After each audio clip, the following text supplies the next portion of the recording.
Hi everyone, I'm Ankit, co-founder and CEO ideaForge.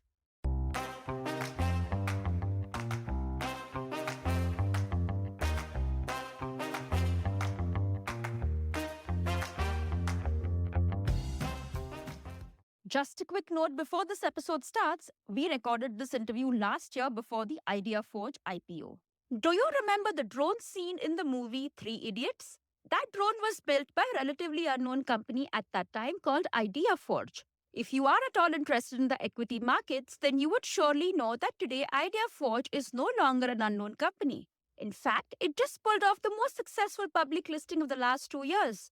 While casual observers might think that ideaForge is an overnight success, the truth is that there is a 16-year-long journey behind it, full of struggle, grit, and perseverance. Ankit Mehta and his friends pretty much bootstrapped ideaForge straight out of college and spent 8 long years before they were able to raise their first decent funding round. Listen on to this heartfelt conversation between your host Akshay Dutt and Ankit Mehta about the amazing journey of ideaForge and the evolution of the drone industry in India. And don't forget to subscribe to the Founder Thesis podcast on any audio streaming app for more such stories of grit and perseverance.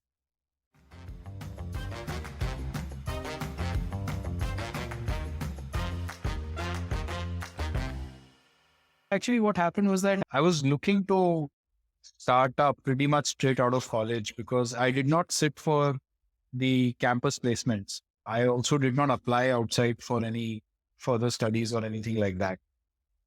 I pretty much intended to start right off the bat, and I was speaking to a few people, but the terms at which I was likely to raise capital did not seem right to me at that time. It was very So what were early you in the pitching? What was the idea? Did you have a product in mind?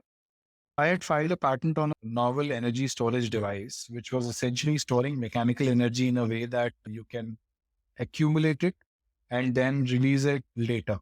You can take energy from any disparate random source, but you can accumulate it in a reservoir of energy and then you can release that energy in a more controlled and more smoother fashion to a device that can generate energy based off that. So that was one of the patents that I'd filed. And based off that patent, we actually wanted to start a business to build these portable chargers that could charge mobile phones. Around that time, mobile phones had just started penetrating the rural parts of the country. And there were so many news items where you would see people charging mobile phones directly from lead acid batteries. Some people would be paying money to get their mobiles charged at various retail stores and kirana stores. So essentially, it were those days, and we felt that maybe if we gave them a means of sustaining this device, the usage will go up. And we built our first hand crank charger at that time, which could simultaneously sustain calls as well. If you got a call, then you could speak on your phone and keep charging the device. Then we had built a few innovative products around it as well. But the initial idea was that to work on alternative energy, and that's how it started. We ended up in a situation where I did not have any other backup at that time to sustain. For me, it's been very clear from day one that you pursue the path of your heart's desire till the time you can survive. If you can't survive, then you take a temporary detour and come back. My co-founding team, the technical team was still graduating. So I really did not have too much of a choice as well. So I got an off-campus placement and worked for 6 months, particularly trying to earn as much as I could, help me survive the next 6 comfortably. So I was happy. We started writing our business plan. And in 2007, we registered the company. We got some initial funding as an individual through a program called Technopreneur Promotion Program of the Government of India. That was the initial seed capital that went into making our first chargers. Then when we got incubated, we got some additional funding through our incubation center. Where did you get incubated? We got incubated at IIT Bombay. So that's how it started. We started with the chargers project, but we were also doing these sustenance projects on the side. While that was the main product, we always knew that we are not going to be building a company purely looking at alternative energy. And that's the reason why we came up with the name ideaForge, because we didn't really want to box ourselves into saying alternative energy or robotics. But we were always excited about mobile robotics. So most of our body of work was around either energy devices or mobile robotics. including the first prototype drone that we had built in 2004. Since then, we've been working with this tech because we were already doing this. IIT Bombay Aerospace Department worked with us to further build on that technology and the efforts that we had built. And we made some data loggers for them, and we ensured that we are able to help automate those kind of operations.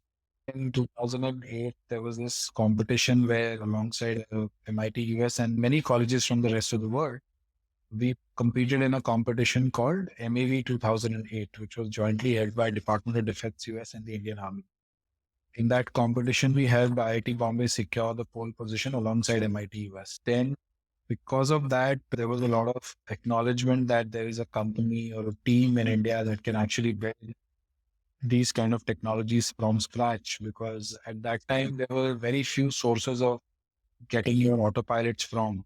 There was one German company that we were aware of, and those guys were expensive. It was hard for people to integrate if they do not have first principles understanding of what it takes to do this. We ended up becoming attractive for a lot of DRDO labs to deliver our tech to them for their programs. A lot of our autopilots, that is the brains of the drone that actually governs how the drone will go from location A to B that you pointed for it to go to. We actually did a lot of work with DRDO in the initial days. So we supplied a lot of our autopilots there. In fact, in 2009, we launched the world's smallest and lightest autopilot of that time. It would be almost half the weight of the nearest competitor and would be able to control more types of devices than what the other autopilot used to be able to do. Autopilot that you were supplying, was it like a CPU in a way, like the chip, power source, software? It's a computing device that has all the sensors on board that are required for the drone to understand its state and understand where it is in reference to the world, and then take decisions according to its health and state, and continuously keep it flying and operating at a minimum benchmark. So it would have like a gyroscope, GPS. And the DRDO was looking to deploy this for if you are conflict in the desert or if there's extra eyes. Yes, the promise of drones existed, and particularly small drones existed even at that time. But usually people were looking at drones which were fixed wing drones.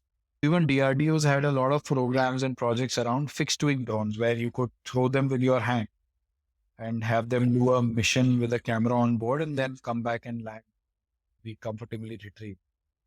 So a And lot of work used to happen on those how kind of does it fly then? Does it have a propeller? If you're aware of radio control flying, a lot of people do hobby flying. You can think of this as a evolved version of hobby flying where you are no longer flying the aircraft. You are merely giving it the direction to go from point A to B, doing certain launch events. But in radio control flying, you are supposed to do the full manipulation of the system. In this scenario, you are essentially doing nothing. You're just telling it to go from point A to B and it'll automatically figure a way out of going there. So the entire software and the hardware that does that real-time control of that aircraft acts as its brain, is what an autopilot typically is. The goal would be at point B to capture some imaging and then those images could be transferred from the. Usually those images are live transmitted. You were supplying your autopilot boxes to DRDO, and then what? Essentially, in 2008, you had the terror attacks on Mumbai. And when those terror attacks were happening, we realized that we essentially were not able to help despite having the technology. When the naval helicopters were trying to look at the third and fourth floor of the Taj Hotel, we felt that we missed an opportunity to serve the nation. And instead of putting more people in the harm's way by obviously trying to do that, a drone could have done a much better job by staying out of earshot and still be able to see and be not very visible. That's when we decided that maybe the best use of our tech is to build it for our forces so that they can deploy them for such situations, particularly in the last mile where such large assets cannot really help you. So that was the thought process. And that's how we decided that we'll convert these into a product. In 2009, we launched India's first fully autonomous pure VTOL micro UAV. Just break it down. What is VTOL? VTOL is vertical takeoff and landing. And then you said micro UAV. Micro essentially is meant for a, you can say, backpackable UAV. Unmanned aerial vehicle. UAV is, yeah. What was this product? What were the use cases for it? What all sensors did it have on board? What did you price it at?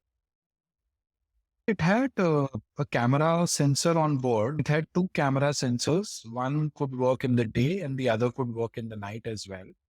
Because the drone is autonomously flying, you just have to give it location. You just have to ensure that the takeoff location is not covered with things overhead and is a reasonably clear space to account for the accuracy of the sensors.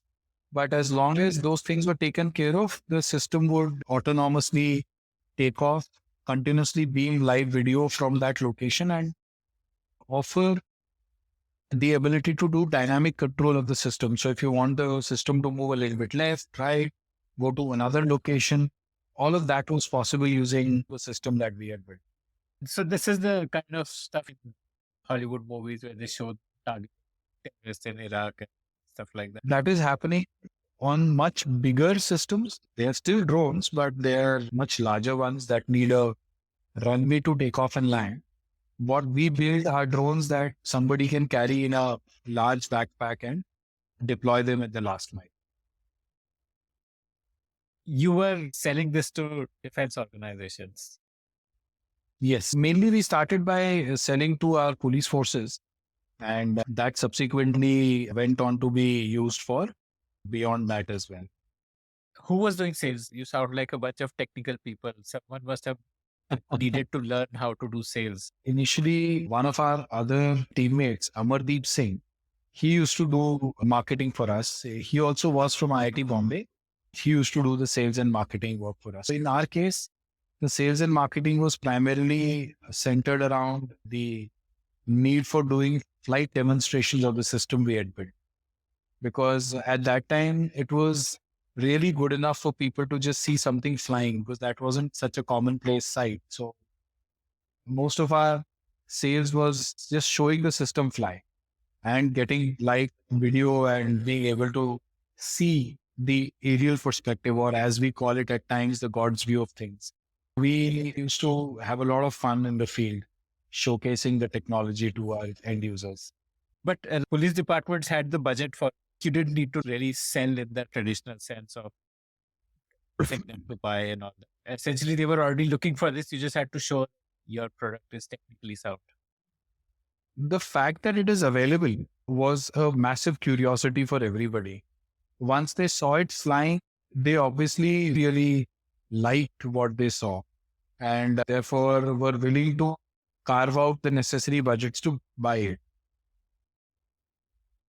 We also, in the early days, partnered with DRDO to launch our Netra drone. It was the first flagship drone that we had launched, and our Netra series is now in our fourth generation.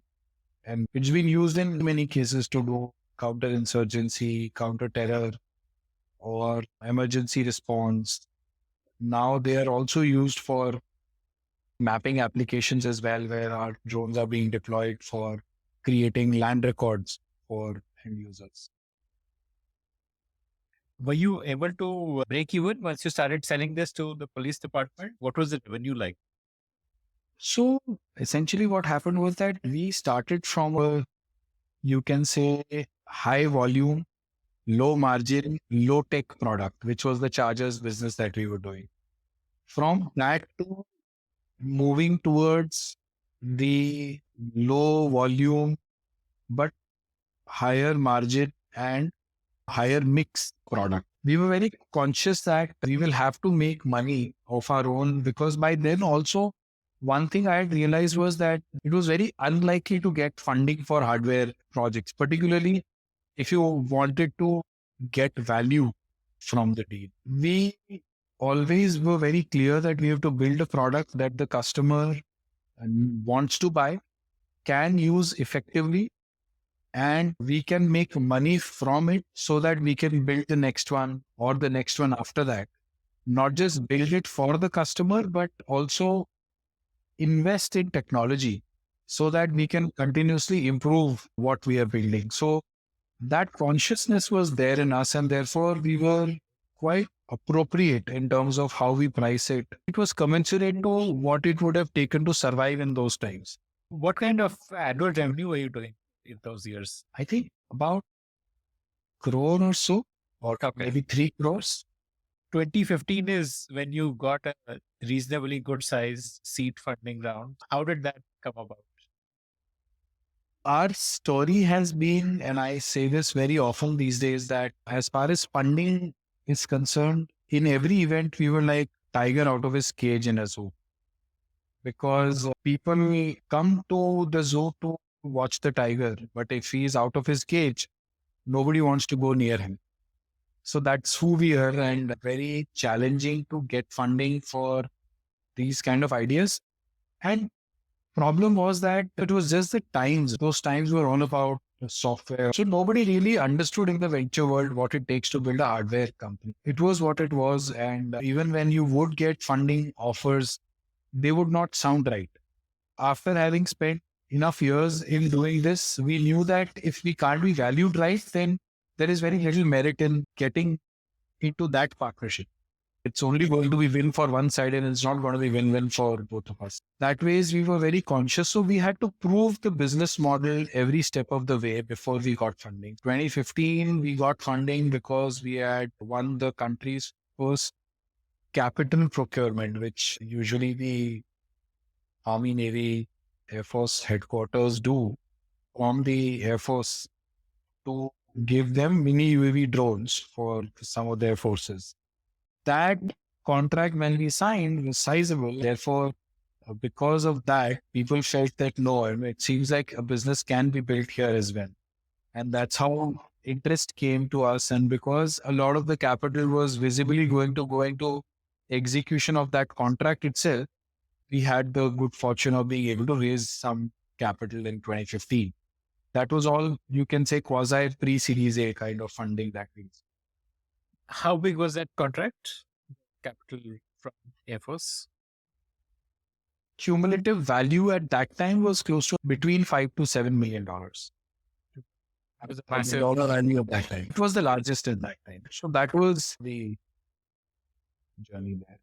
And who was doing fundraise? That's also like doing sales in a way, to do networking and get a chance to meet people and pitch and all that. How did you manage that? I used to do it mostly. What happened was that after the initial days, it was very difficult to even attend events where we would go and pitch, because any industry event that would happen was essentially an event where mainly people were looking at IT products. So even if we would go, and we have had events where people got up and said that I have goosebumps listening to a 2-minute story that I would have shared about what we were doing with this technology here, but we would never get funding. So that used to be the case. It was hard to network also because the ecosystem was exhausted to that extent. Everyone knew who wanted to know, but there wasn't enough there in the private side of the house to be able to get. So we had to survive, but then we did find, after we went through a few milestones of proving that a larger business is possible here, then slowly and slowly things started to turn around and get a little bit more aligned in that direction. Who was heading R&D and product? I guess like maximum amount of money would be going into. Absolutely. It's a very famous story in our company where we were on our last 20,000 rupees that we had for discretionary spend. This is 15. Even before that, probably. We have been through near death so many times that it's not even funny. That was our reality for the most part of our entrepreneurial journey. We had to take a call between getting a new water cooler or getting 4 new motors to experiment a new type of aircraft or something like that. I don't think anybody, irrespective of who was managing finances, ever took the decision that we'll get the cooler but not the motors. So that was our reality. Essentially, anything we could spare would go to development. We were very clear that in the absence of being able to raise on the business or on the idea, the only thing that will increase the intrinsic value of the business is the technology it has. And its technology cannot suffer for the want of capital. Therefore, you have to earn enough that you can invest behind technology. That's the reason why we had a reasonably bootstrapped business for the longest while. As founders, you must have taken home very little money, if at all. Yeah, There must have been months when you would barely, have been able to pay yourself. mostly barely subsisting. Did 2015 even change? You had big potential contract and you also got some amount of funding. To be honest, we are very clear that orders and funding are both great events to celebrate, but they are not the goal of what we are doing. And that recognition has always been there with us because we've seen times irrespective. The only thing that matters to us as founders in most cases is that what we have delivered to the world, is it adding value to the world or not? That is the only thing nobody can take away from us. What the product has done for the society or for the customers who have used it is something nobody can take away. But everything else is extremely ephemeral and momentary. It's a privilege to get funded, to have enough resources that you can chase behind your dreams a little bit faster. But they are by no means events to consider yourself as having arrived, because these events come with a lot of responsibility as well, including getting a customer order is the same. Unless you deliver and he or she uses the product and gets the benefit from the product, your job is not done or you have not arrived. The day the product is doing its job is the day you have arrived. Yeah. That's our worldview of things. Tell me that journey 2015 onwards, once you got that big contract and subsequent to that, what happened? We got the big contract. We got a few follow-on contracts as well. And we were cruising along really well. In 2016, we signed our Series A investment. And in 2017, we closed it as well. That was Because about 10 million. you used to need foreign investment approvals at that time. So we were the first drone company to get institutional investment in the country. And we were backed even then by Infosys, Qualcomm, and Celesta Capital. Celesta is a fund. Their founders have been investing in tech companies for a very long while, and their own background is of building technology companies to very high and large revenues. We had the good fortune of finally meeting people who understood what it takes to build a hardware business. And that's the reason why they backed us. And because they backed us, then we had a bunch of additional interest from others, and that ended up creating a good cycle for us. That was a good moment. But at the same time, the environment had become a little tricky because the regulations for drones had started to loom large. The 2014 note had banned private use of drones. Then subsequently, the new rules were to come out, and those rules in the draft that were coming out were a little bit more challenging than one would to have it.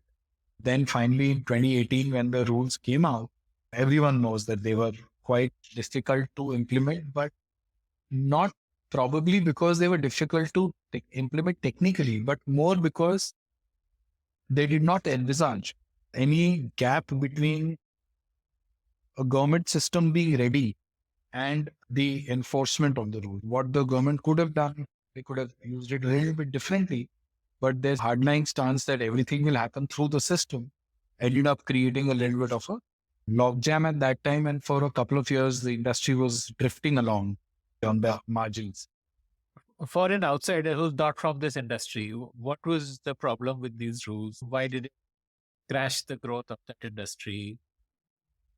These rules essentially banned the use of drones by any civil user without having software piece that needed permission from the central government to deploy. So it's needing ATC permissions from the airports authority every time you fly.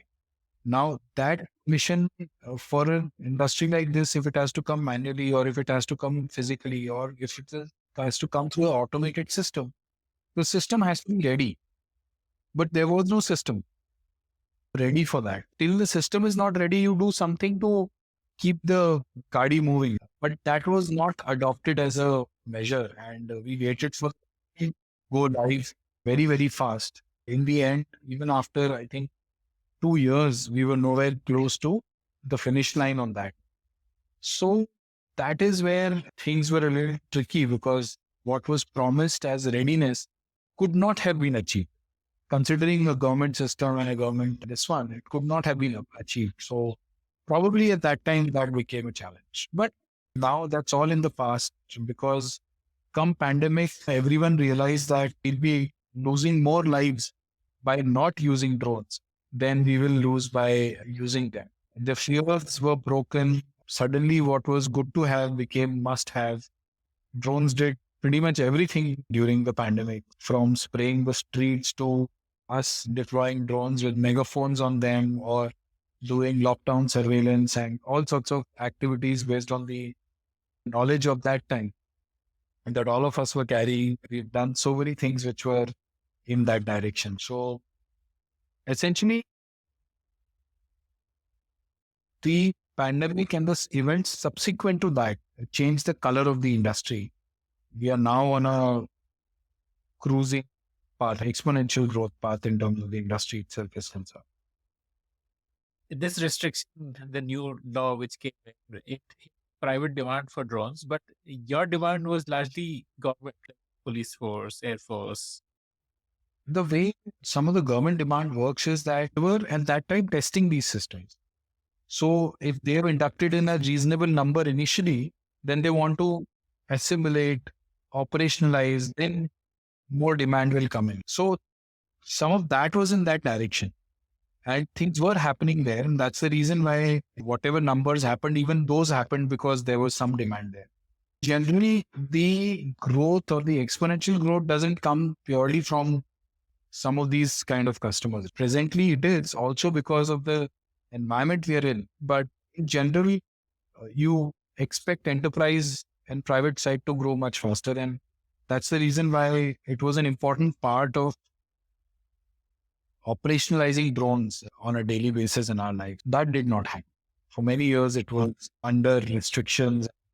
Even if the rules were not half-baked, the preparation to implement them was half-baked. That ended up creating a lot of. Help me understand the private demand for drones. What kind of bodies or what kind of customers buying drones? What are they using it for? They are being used in mines for doing volumetric estimations, haul road mapping, all sorts of activities in mine, cut fill estimates, waste estimates. They are used in agriculture for spraying. They are used in precision agriculture, wherein you can judge the health of a crop progressively. And if a specific area is not perfect, then you can do interventions in those specific areas, improve the quality of output as well as the maintain or increase the yield overall on that farm. So essentially, agriculture is another large use, plus power line inspections, inspection of transmission towers, inspections of mobile towers, all sorts of use cases. Presently, the government is using drones for creating land records.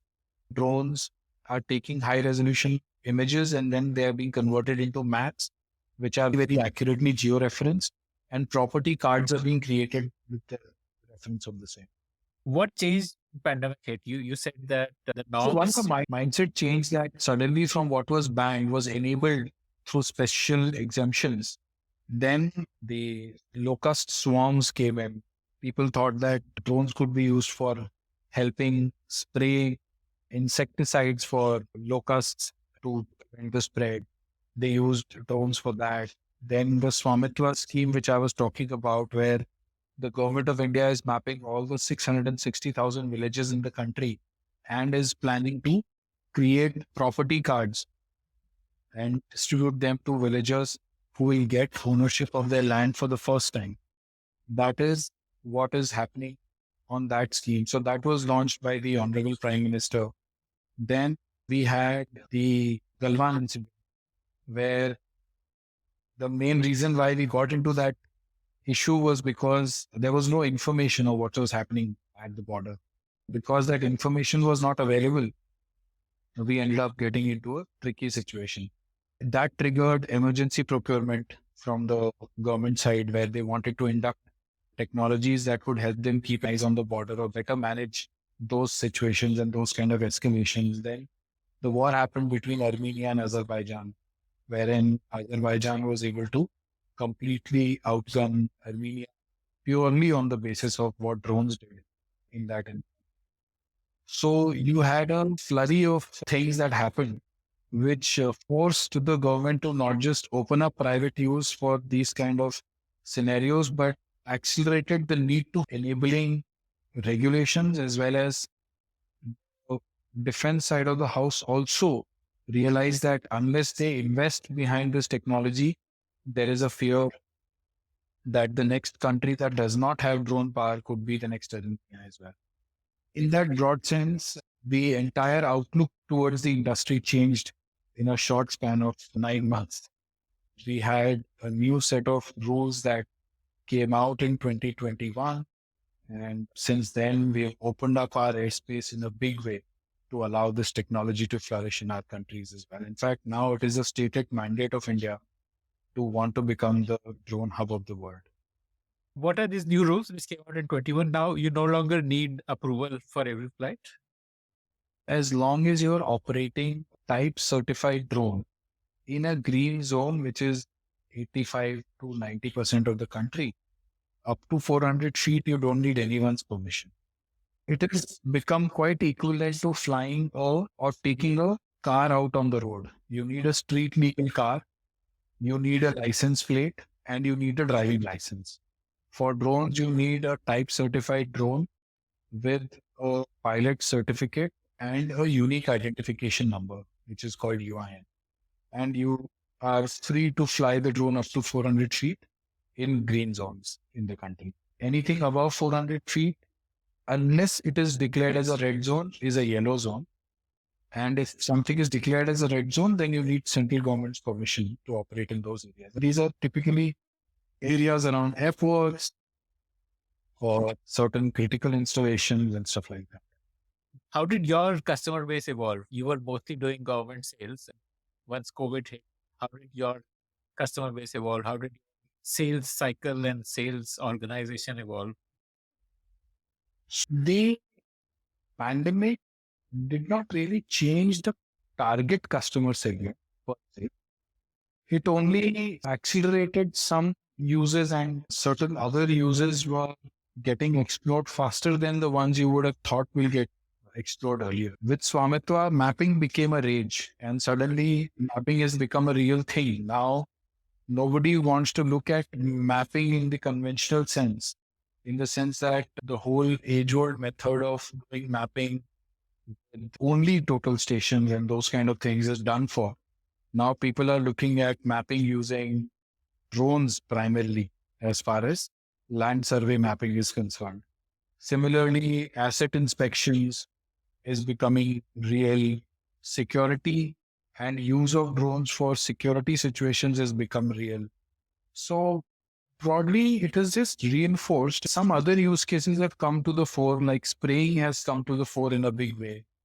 Spraying using drones is something that a lot of people are looking to explore. I would say that customer base hasn't changed. It's just that deployment across the entire base is actually now accelerated. Mapping customer is still the government only. I guess for asset inspection, for spraying, these would be private customers. There are private needs for mapping as well, for project planning, project progress monitoring, many, even on the private side of the house. As an organization, what kind of revenues were you doing? I guess you also raised more funding after that. Yes, we did. So when the pandemic started, things were a little touch and go. It was probably the lowest point for the industry in many years because regulations were really not letting anything flourish. And then pandemic happened, things started opening up and things started looking well on the upswing as well. And then we had Swamitwa programs come in. Some of our drones, the first drone company in India to get their drones certified or qualified for the Swamitwa use by the Survey of India. Our drones started getting deployed for the Swamitwa scheme. That progressively started to build the order book. And now, over the last two fiscals, not including the current one, we've grown like 10x. That's been a good jump in terms of how things. 10x is amazing. I guess you also raised about 17, $18 million in the last 2 years. Last we had raised in 2017, and we were always frugal about how we spend and where we spend, and that ends up helping us sustain this challenging period. But the moment things got back on track, got quite a good flurry of orders under the emergency procurement from the government of India, also for the Swamitwa scheme, that ended up creating a good momentum where we were able to raise funds from our existing investors, as well as we had Florentry, Exim Bank, and some of our existing investors join into our Series B round. Almost 20 million, I guess, your Series B. And what's your current this year? What are you expecting? Those numbers? That I can't disclose, but it's going to be healthier. Have you crossed 10 million ARR? Yeah, long back. So you're now touching or going towards 50 million kind of a target, I'm guessing then. Not necessarily yet, but yes, we are on our way. I want to understand drones versus satellites, because a lot of these use cases, satellites are also being used for it. What is the difference? Like, say, mapping, inspecting crops. I do believe that there are these satellite images on which machine learning algorithms can be used to do a lot of these similar use cases. So help me understand where drone fits in, satellite fits in, the differences between the two. Drones are a very different, you can say, technology as compared to satellites, because drones, particularly of the class that we make, can be numerous in numbers, trying to map the same patch of land. So imagine how many satellites can you have up in the air versus how many drones can you have deployed to map that same patch of land. It is also needless to say that the resolution at which you can map using a drone and the fidelity that you get in terms of data is almost 10x better than what satellites can do, even at the best resolution today. So you will get 10x better data quality. You will get far better availability of data in that one sense. Because if you want real-time data, you cannot have one large sensor map the entire Earth. So it's the same problem with looking at very large drones. Ultimately, if you want to resolve the same object on ground, then the drone is going to look at the same patch of land and is going to deliver footage for that little patch of the ground only. And the context is that has to be done 1,000 kilometers away from the takeoff location, then it is all good. Then you need a larger system that can go 1,000 kilometers away and then give you data of that one small spot. Or even for a satellite, it's pretty much similar. If you want real-time intelligence, one, there is no substitute for real-time intelligence, but to have a device there, you can't have one satellite look at one patch and then manage an entire battlefield or a battlefront or any other real data that's spread over a wide set of. So essentially, a lot of differences from that point of view. Even that larger drone, if you don't have to go 1,000 kilometers and you have to see something 10 kilometers away, then that 1,000 kilometer drone is an overkill for that patch. You would rather deploy a small drone that can go 10 kilometers and get the job done. It's almost, you always can drink dal from a ladle. But maybe for an elephant, you need a bucket. For a human, you need a tablespoon. So it's something very similar in that one sense. Satellites are great and they have very specific tasks which they can do really well, which is to cover very large areas, but the temporal feedback and availability of that data, it cannot be as heavy a number as what you can get using it. Sometimes clouds can obstruct the view of satellites, particularly if they are doing regular color imagery and stuff like that. Whereas most of the small drones operate below cloud cover, so you can get that much better data in those times. What is the cutting edge in drone technology for people who are not from this space? Understand what all can a drone do today? What all features it have? For example, everyone knows what is cutting edge mobile phone, like has a great camera, full day battery life. So what is like cutting edge drone technology? This will depend on who you speak to. For example, for ideaForge, cutting edge implies performance, reliability, and autonomy. As much as the product can deliver better performance, can deliver more reliable operations, can sustain heavy duty cycles of operations, and can be autonomous, which implies that it can help deploy the least expensive resource in operations and probably the more needy one for a job as well, then you are doing justice to your customers by giving him the lowest possible cost of ownership for what he's buying. We essentially look at these three parameters as our measure of what's cutting edge. We do believe that we have leadership in some of our product categories in that area group. What do you mean when you say deploy lowest cost asset? Your system is essentially controlling a cluster of drones. What to decide which drone should be deployed for which objective? Is it like that?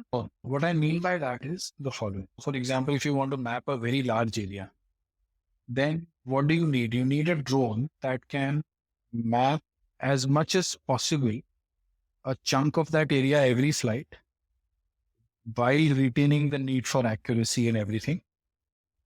Two, it should be able to sustain repeat use, because if it can only cover X amount of area in a given time or in a given flight, then you should be able to fly it many times, because you can't expect these systems to remain airborne all the time. All systems that have to take off from the roadside, be deployed to map an area which is completely unstructured and has to be carried on a bike or on foot or however. So they have to be lightweight. It will obviously have limited time in the air, but how much more time can you pack for every pound that goes up in the air is essentially performance.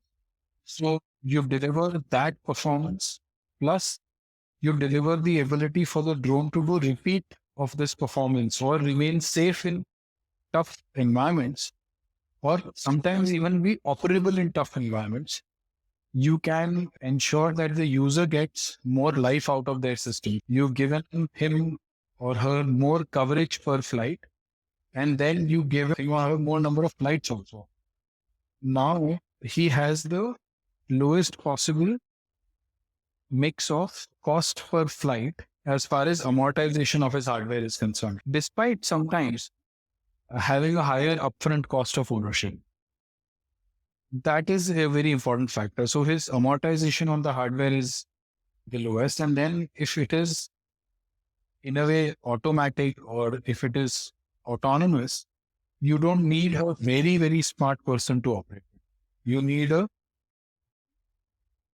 medium skilled person to operate it. So you don't have to go for the most expensive resource in the market to deploy, but you need to go after the most sustainable resource to deploy. And therefore, as a combination of the cost of ownership, you end up creating the lowest cost of ownership for the customer, despite being more expensive upfront. And that's desirable because at scale, the cost of ownership is what matters. Upfront cost doesn't do anything if you have to replace the system many times by the time the job gets done, or you have to maintain a large number of extra batteries, or you have to maintain a lot of visual oversight onto the system and stuff like that. So essentially, these factors are what we believe are important, and that's what defines cutting edge for us as far as this tech is concerned presently. And of course, the data that you get from the system has to be of adequate quality that allows for the inference the user wants to make from it. That is a given. That has to happen. Otherwise, it's of no use. Help me understand the software element in it. One part of your software is inside the drone, which is help meet its objective, whatever parameters are set, like to visit a patch of land, get images and cover it and come back. What else is in the software? There is the communication piece there, wherein we make sure that the protocol that we use allows us to communicate with the drone while the drone giving you high quality imagery back in real time at a large enough distance that the user feels more freedom in his operation. So that is one part, communication. The other part is the camera controls, the stabilization that goes onto the system or the camera itself, plus the control software that does both the job of helping you manage the drone in its flight, give it the necessary instructions for your mission. At the same time, it also has sometimes features that allow it to do image processing on the data received in the real time, display it to the end user. I was reading recently that Russia is using Iranian drones in the Ukraine war. So, how is it an advanced country power like Russia is from Iran? I was a little curious about that. If that is something which you would like to comment. What happens in this technology? It's a very democratized technology in that one sense. Building a drone is not really an exclusive science anymore because open source softwares are available, autopilots are available, control softwares are available, and there is enough that you can do with those to be able to at least rig up something well and progressively build in the right direction for it as well. And also because the certification standards that one needs to comply for drones are in a way undefined because they are defined for manned aircrafts or defined for consumer products, but not defined for something intermediate like what these guys are. So essentially, it's not very difficult to build a drone in terms of the initial stages, and you can build quite reasonably sized systems in that direction. However, if you were to ask the question of is that the best in the world, I'm quite certain the answer would come out to be not necessarily. But is best in the world essential for a specific job? Maybe in specific times it is not. In other times when you are not in such an emergency, it might be, and therefore you would not rely on whatever is available.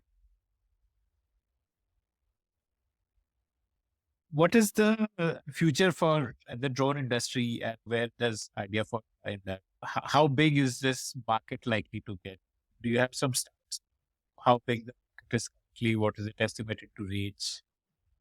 Last year, when the government announced the data for the PLI scheme, they mentioned that they received applications that added up to about 320 odd crores. That was including drone OEMs and drone component manufacturers.